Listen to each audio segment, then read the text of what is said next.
Look at how fast that knight is going with that sword, that sword of truth, that sword of clarity, ideas, communication, conversations.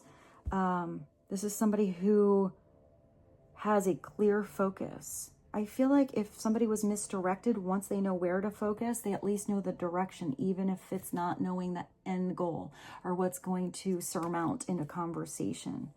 The Knight of Swords is usually an air sign.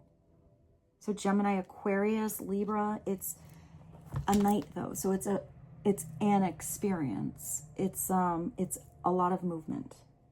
Sometimes that Knight of Swords does have blinders on. They only saw something in a certain manner, in a certain time frame, in a certain way, but they're always like missing out on how expansive and brilliant their mind can be if they only see something a different direction, if they look at the bigger picture. If somebody is always looking at the map but never diving in and see what it looks like at that crossroads, so they kept staring at the map, they're not going to have the full like the full picture. You know, when you picture somebody's house, you know, you kind of saw a picture on their phone or something like that. But then when you walk in, it's sometimes similar, but sometimes it's really different than how you thought about it before you were actually there in that physical space. That's sort of what I see here.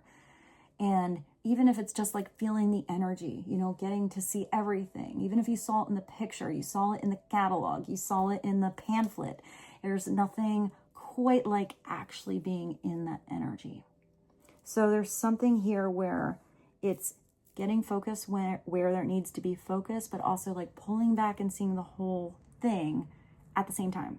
There's also conversation that's going to come in really fast. Maybe once you know who it is you should be communicating with, you know how fast or slow to open up.